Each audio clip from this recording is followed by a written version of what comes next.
Bienvenue à tous, nous démarrons ces brèves avec une note de sport. Difficulté sur la billetterie de la CAN 2023.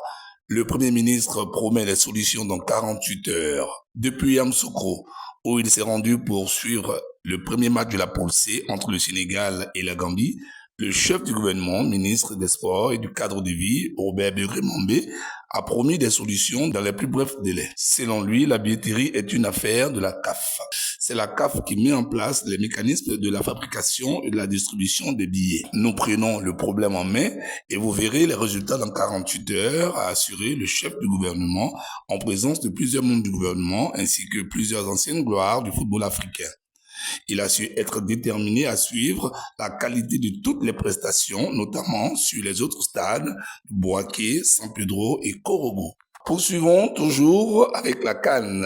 Solidarité autour de l'équipe nationale de Côte d'Ivoire. Dans le cadre de la CAN 2023, les relations, l'union sacrée que prône le président de la République de Côte d'Ivoire autour de notre équipe nationale s'est matérialisée par une visite des anciennes gloires du football ivoirien et africain. Il s'agit de l'ex-capitaine Didier Drogba, l'ex-capitaine champion d'Afrique 2015, Sérédier, et de Kopa Barry, le gardien de but de la finale qui a opposé la Côte d'Ivoire et le Ghana, qui s'est soldé par la victoire des éléphants qui ont remporté leur seconde étoile, et le jeune international Ahmed Junior Traoré.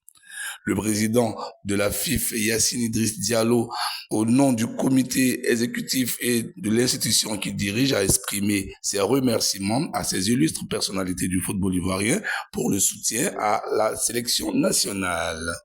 Nous terminons ces brèves avec le programme de la première journée qui se poursuit. Première journée, la 34e édition qui se poursuit avec 3 grosses affiches ce mardi 16 janvier 2024 au stade de la Paix de Bouaké et au stade Amadou Koulibaly de Korogo.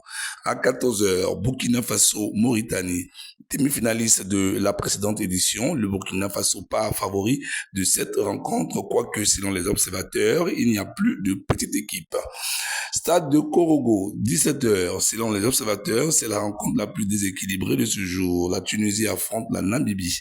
Régulier à la CAN, à défaut d'atteindre les sommets, la Tunisie reste un grand du continent et devrait le démontrer face au petit poussé qu'est la Namibie.